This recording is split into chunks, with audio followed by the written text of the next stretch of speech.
جه بولتنا نوچه کردی یا برچاف اف ام دم باش و پینرین هیجا.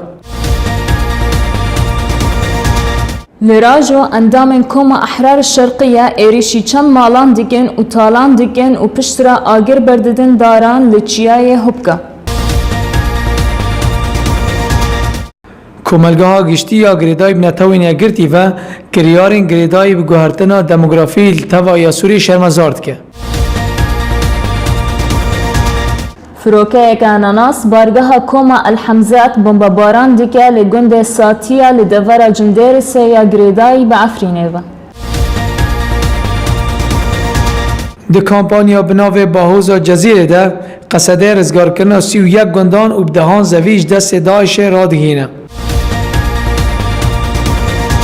چند مالبات جه گنده کتنلی لدفره بلبله ودگرن مالن خواب پشتیکو مالن وان هاتن دزینو تالان کرن جه آلیه کومن اپوزیسیون ین گریدایی به ترکیه و. شارداریا دیر کش پیفدارین آوا کرنه و جو خودیین پروژهین لی کرنه داخوازا راستاندن کار بتونت که جبر برندبونا پلین گرماهیه.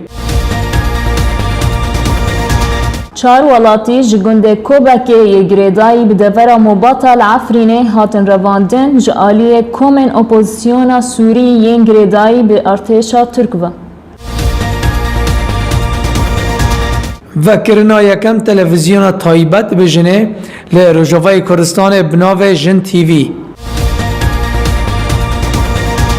اکرم حسو جبرچاف اف امراد بیجا کو او نوچین لسر روزنامه نزیکی رژیم سوری تیم بلاف کرن لسر ریکفتنا دنابار رژیم سوری و ریوبریا خسر دا لسر رادستگرنا جه و شون پتروله نراستن.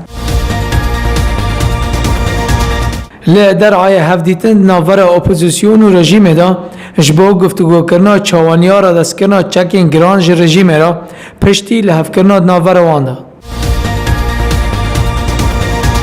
کسنا ناس بومبای که دستین داویجن مالا انداما انجمن خورتان دموکراتیک دیلان شیخ محمود خوشکاوی لطاخ العزیزی الباجار حسکه و د انجام دا هر دویان جیانا خوش دستان. به هزاران آواره ودگرن مالین خواه درعای پشتی راوستان شرد ناور اپوزیسیون و رژیم دا. نوچین ما بداوی هاتن بوارا بون از روحین و هفکار من دستان بمینن بخوشی.